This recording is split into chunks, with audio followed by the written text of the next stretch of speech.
Hi everyone, welcome back to my channel. My name is Khadijat.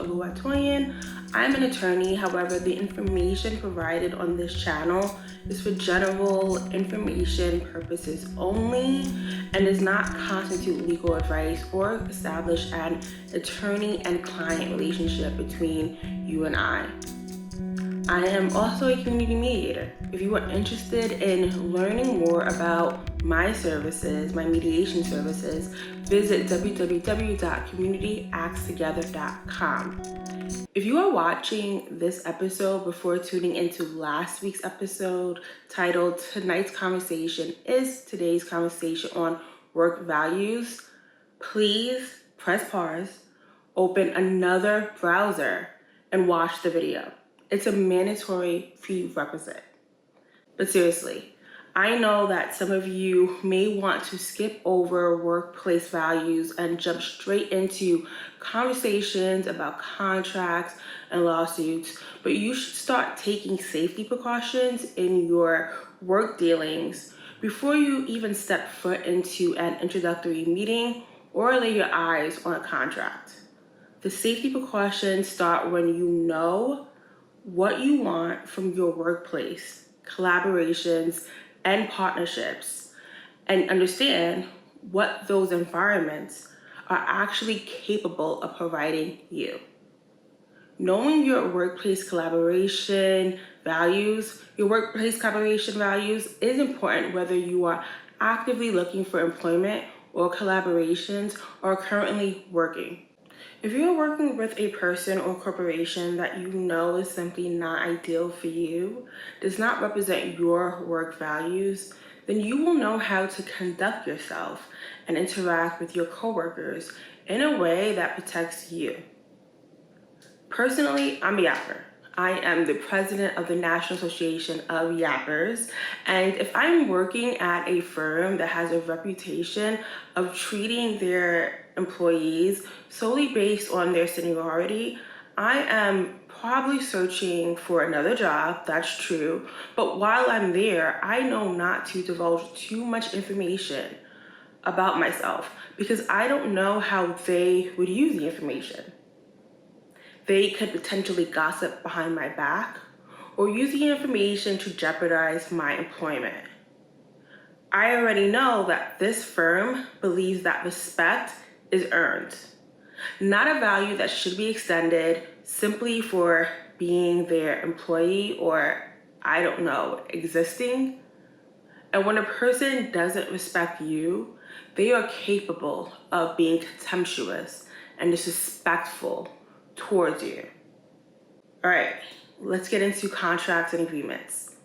These tips, not legal advice, are for entrepreneurs, freelancers, independent contractors, creators, small business owners, and traditional employees, people who work in offices, department stores, hospitals, firms, grocery stores, customer service, etc. Some of you who work traditional jobs may feel that what I say doesn't apply to you, but it can. If you haven't noticed, how we work and spend our time is changing in America and around the world. Traditional everyday workers are feeling empowered to state what they need and ask for what they want, just like we assume most freelance workers and content creators do. It's happening. Let's get into it. We are in an era where individuals are seeking to create with other individuals, and organizations are seeking to partner with individuals, all to accomplish an objective. Smaller companies are merging with larger companies. Big corporations are sponsoring 501c3 organizations, nonprofits, for philanthropic purposes. All of it, for the most part, are work-based collaborations. And the instrument that solidifies these collaborations are contracts. Contracts? What is that? Listen, this is not a law class and I am not a professor, but I'm going to try my best to explain it in a way that is easy to understand and makes sense. A contract is a legally binding agreement that requires 1, an offer, 2, acceptance, 3, consideration, and 4 and 5, capacity and legality. Offer: a clear and communicated proposal by one party to another. I want to pay you $3,000 to join my podcast as a co-host and appear on 4 episodes. Acceptance: a clear and communicated yes by the party to whom the offer was made to, stating that they agreed to the exact terms of the offer. Yes, I will co-host 4 episodes on your podcast for $3,000.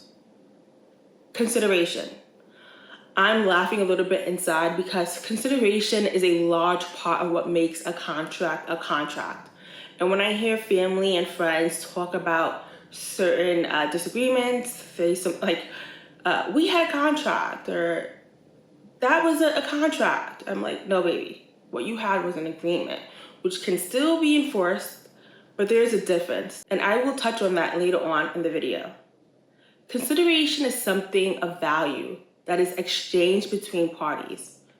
It can take many different forms, such as money, services, or a promise to refrain from doing something. Example: I want you to join my YouTube channel right here on April 4th as a guest, and I will pay you $200 for an hour-long appearance. The consideration here is money. My $200 and services, your appearance. You will receive $200 and I will have a guest for my channel.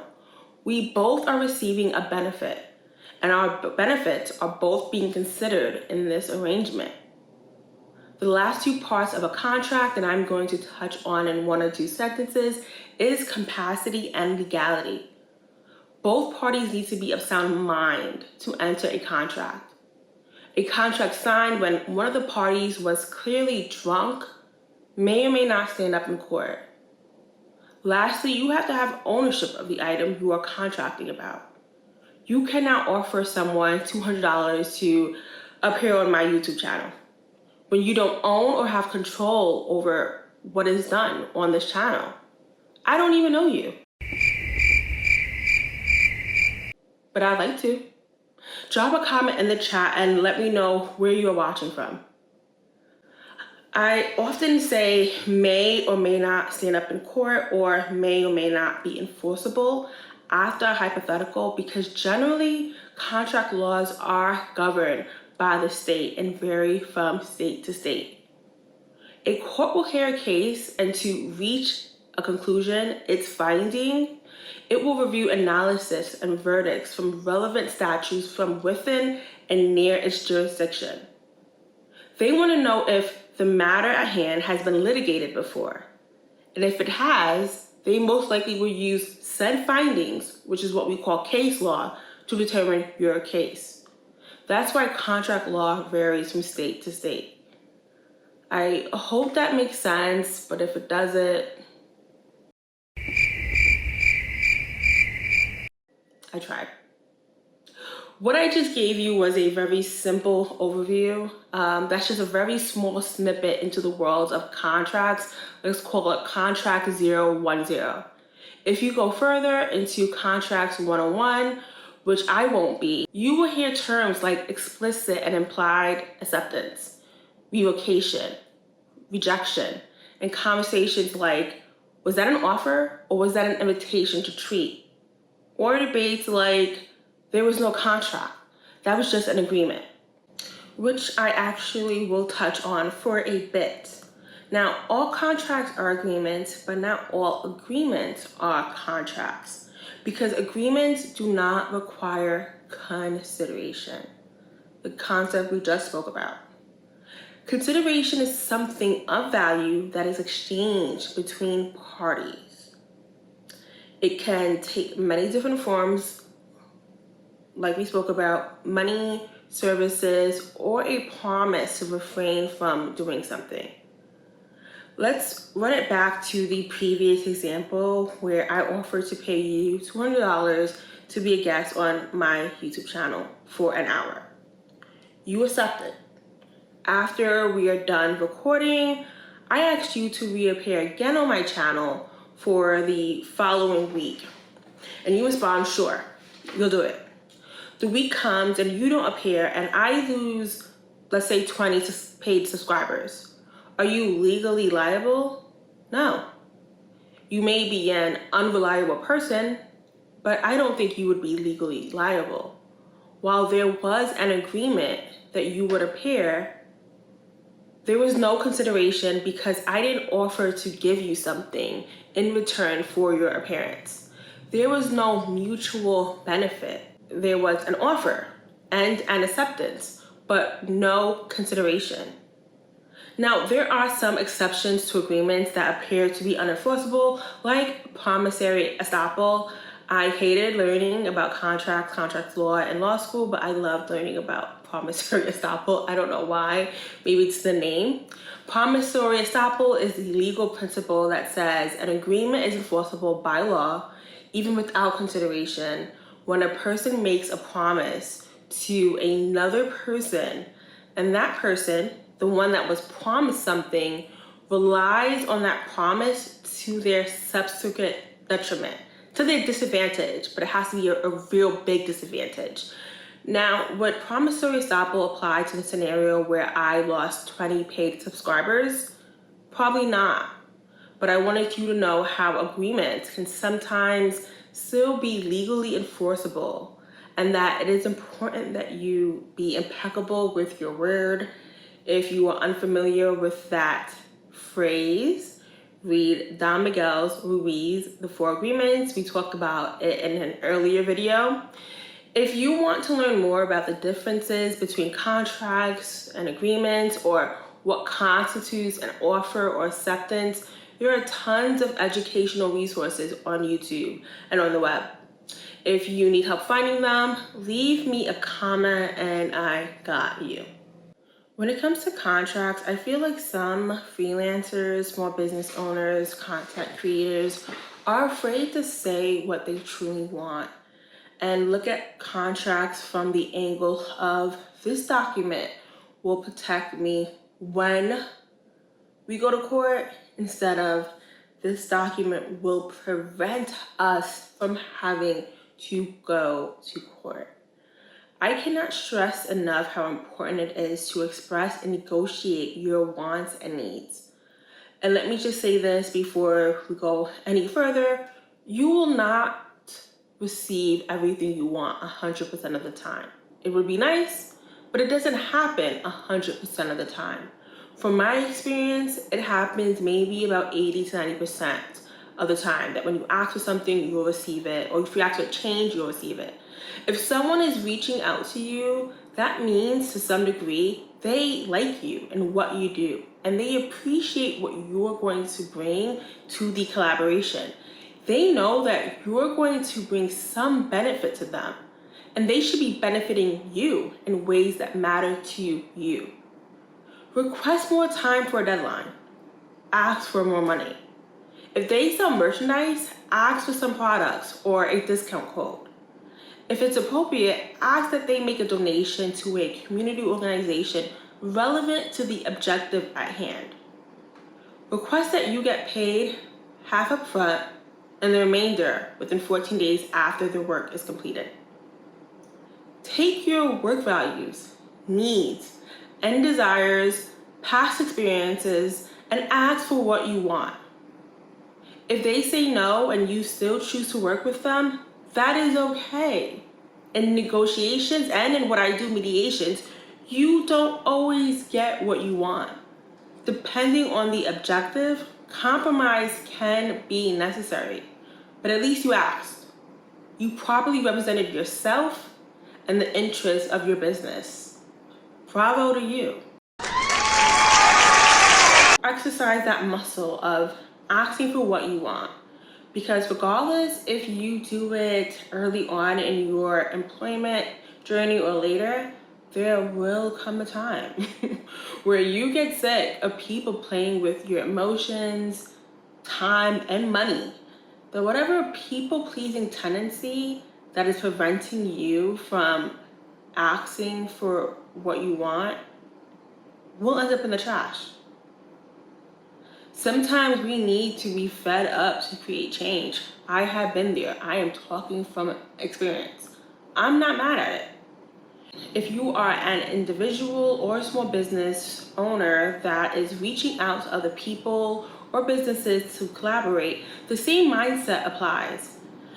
When the other side responds to your proposal and says, I need more money, you have to revisit your work values, your wants and needs, the overall objective, and your capacity to determine where each item lands on a scale. Is it leaning towards the collaboration or away from it? A while ago, I said that some people look at contracts from the angle of this document will protect me when we go to court, instead of this document will prevent us from having to go to court. And what I mean by that is that some freelancers and small business owners are more concerned with making sure that their contracts look like a lawyer wrote it, rather than making sure that there is a meeting of the minds, that everyone is on the same page. And if a problem does arise, the answer, the solution can be found within the contract. These are some things that you can consider to make sure that the contracts you enter into reflect your wishes and needs and provide solutions when they don't. Whether you wrote a contract or have received one, sit with it for a day or two. I understand that time may be of the essence for some contracts, but unless you are a plumber or of a similar essential profession, you should be able to take a day or two. Ask yourself, does the contract address all of the agreements that were talked about, that were discussed previously in emails and or meetings? In the event that an agreement is broken or isn't adhered to, are there remedies or solutions provided in the contract? If the answers to those questions are no, your contract needs to be revised. And please know that court isn't the only solution to broken agreements. You can meet with a mediator, like me, to save you money and time. And that can also be a provision, an agreement in the contract. If you are worried that a contract may have left out an important item, ask someone in your community who is doing or has done similar work to look it over for you. If you can afford to pay a lawyer, great. But if not, take that community member out for lunch and ask them, based on your experience working in said field, as said profession, freelancer, creator, etc., is the contract missing something?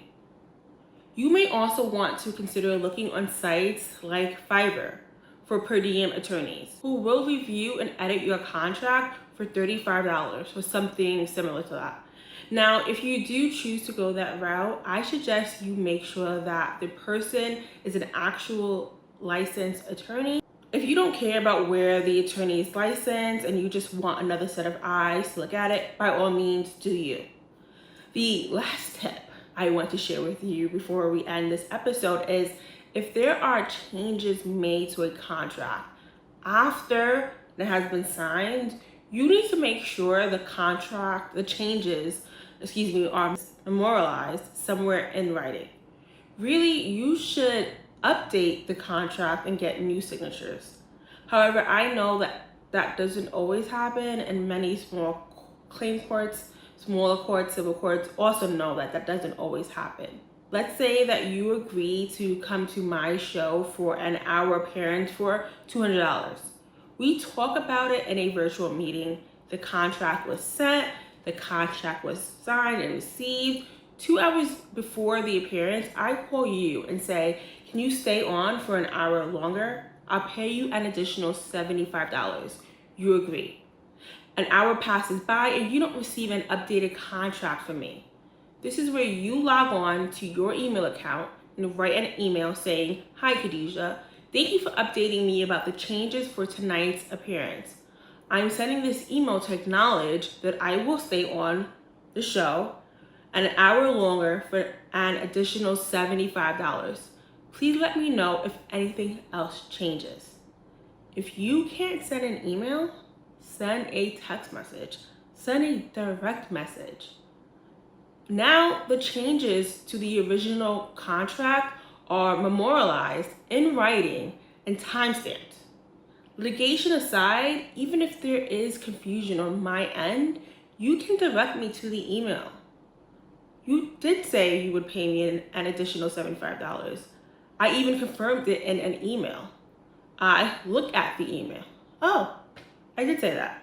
My goal, my reasoning for creating this platform is to provide you with tools to avoid going to court, not to go to court.